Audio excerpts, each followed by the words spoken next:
This is the tire mark where the car started trying, I guess, the skin mark from the thing. And then I went all the way down to here when it finally stopped. And I found my friend right here. This is her blood. Hey you guys, so I don't even know how to say that. It's like I'm happy, I'm grateful, she's alive. It just hurt me as a person. I feel like, all of if I didn't say this, that wouldn't have happened. That's what's going in my head. It's all if, she was home and I went and picked her up. And the next thing I knew happened was my other friend saying, oh my God, she hit her. I just heard this noise that sounded like 4 cars collide. And when she said she hit her, I didn't think it was my friend that I'm going to turn my head to see her on that floor, hopeless, she wasn't moving. She was afraid for her life. She wasn't talking. She wasn't even crying. I feel like it's my fault. I blame myself, because if she hadn't gone outside, that wouldn't have happened. Yet, that accident was mine. And it's crazy because I told y'all about this dream that my hubby had the other day. And then right when I picked her up yesterday, I told her the dream. I told her everything. And then to think I was gonna go outside to get the ice cream with my daughter. I was holding my daughter, and I'm sure my son was gonna run after me. And to think that the way that car hit her, that could have been me, my son, and my daughter. And she saved us. I don't know. I don't know if I'm gonna even post this. It's just I couldn't sleep because I'm just thinking of that image that I saw. I just saw my friend laying on that floor. And then I got pissed off almost, as you driving to a residential area. There's no speed limit anywhere in there. But everybody knows residential is 30. Everybody knows the speed limit for a residential, and you saw an ice cream truck stopped right there, which meant any little kid who could have been around my neighborhood all the time. Little babies or riding bikes and playing outside. And to think somebody could be so careless to be speeding that way, even though there was an ice cream truck right there. And then the police came after the ambulance picked her up and left with her. All of my neighbors, everybody was outside. The police never asked anybody any questions. I guess he said he spoke to the ice cream man, and the ice cream man left right before they picked my friend up the ambulance, and he left. But the thing is, even though he left, I guess he took his statement, he said, and everybody was outside for at least 2 hours, waiting to see what was gonna happen, how the things were gonna go with the police, with the lady, to see if she was gonna get arrested. Or he sat in his car the whole time everybody was outside. He never came out of the car. And when he finally came out was when everybody went inside her house. And then my daughter was on me, my son was on me, so I went outside to lay them down to bed because I was alone. My sister came And we went inside just to lay the kids down. And next time I know, I turned to the window, and the lady that was on the floor for that long, like 4 hours or something, she was on the floor, was speaking to the police right in front of his car.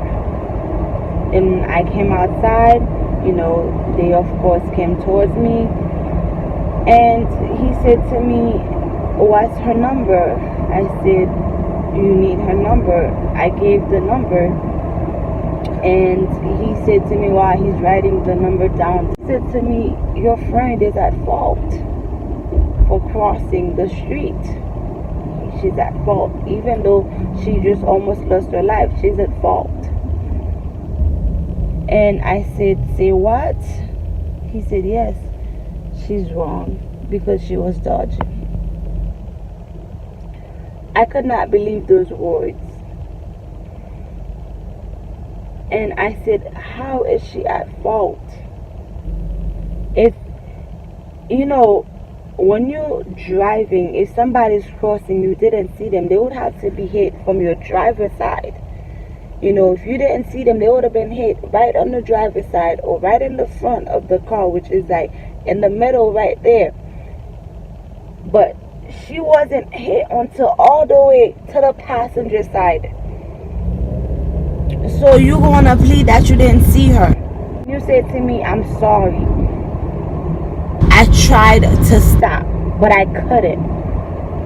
I have a little clip of the skin marks of her tires on the floor right in front of my house, to see how much she was speeding that she could not stop. And then whenever the ambulance came to pick up my friend from that floor, they asked her, they said, "Ma'am, how fast were you going?" She said, "I don't know." Those were her words. "I don't know." When the police said it was my friend's fault, I said, "So you were going so fast that you couldn't stop?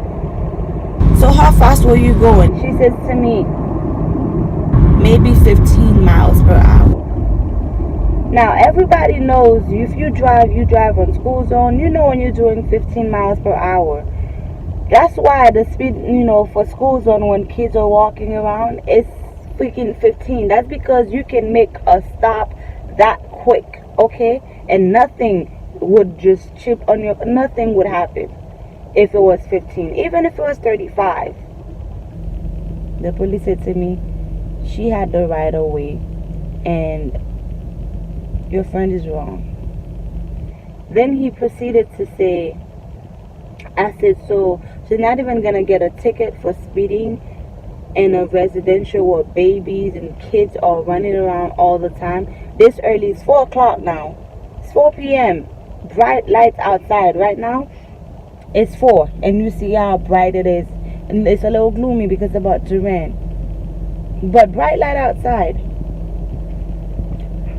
Kids could have just got off of school and be running around, little babies, And he said, "She's not at fault. It's your friend who's at fault."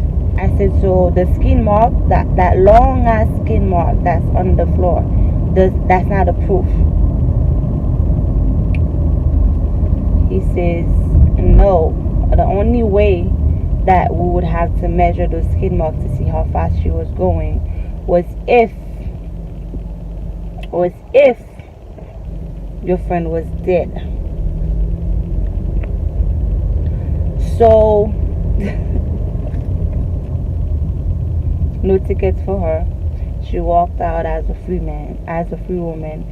You gave her my friend's number just in case she's gonna fix her car.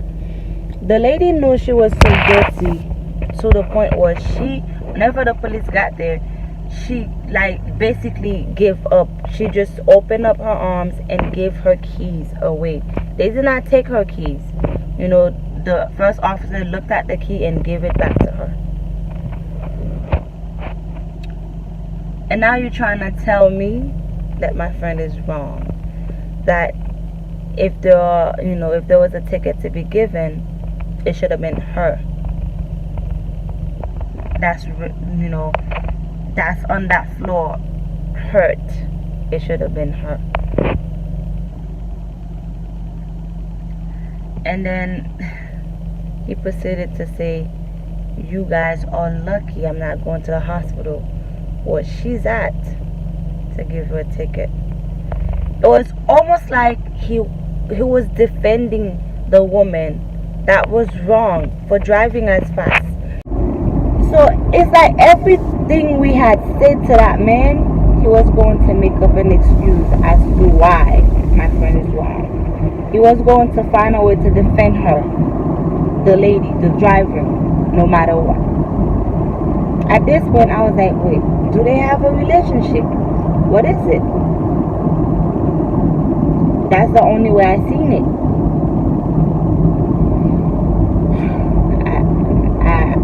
I'm in shock. I'm annoyed. I'm pissed off. You can give me all of the emotions right now and I'll take them, because I don't know what I am at this moment. You know? All I can think of is if it was me in that situation who had hit, you know, a 20-year-old girl with a different skin color than mine, my car would have been searched for drugs. It would have been searched for alcohol. It would have been searched for every type of things.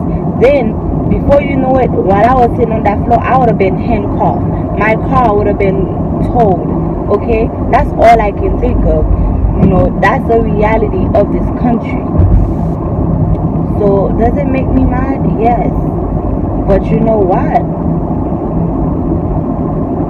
I worship a God that is greater than any of these people. You know? And I know I can't win with them, but I know I can win with God. Because God is a great God, and He sees wrong for what it is. He sees right for what it is. So I know my friend is going to find her justice, because it's not fair. It's just not fair, you know. So even when all of my neighbors were willing to talk to him, he wasn't willing to talk to them. He didn't want to listen. He said, okay, if you have somebody who wants to be a witness, give me their information, I'll put it on the case and give it to you. The other lady already left because he already let her free. So yeah. And then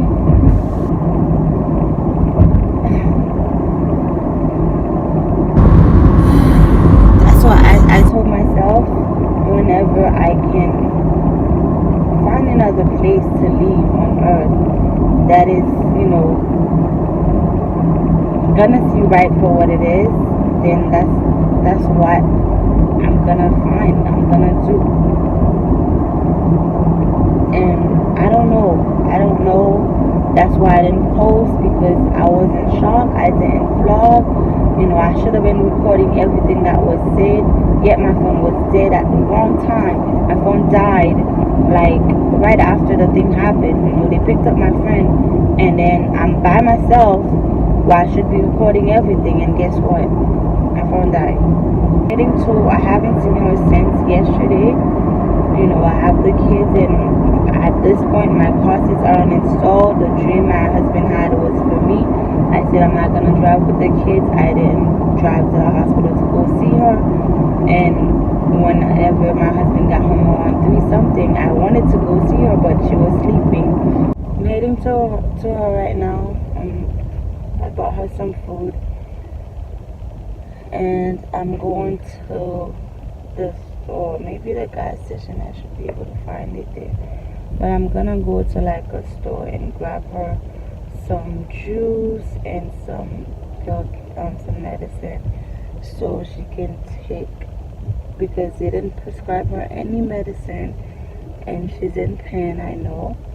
So I'm going to give her something to, like, I guess get her to feel better, like to just take her pain away, because I know she's in pain. So that's what I'm doing at the moment.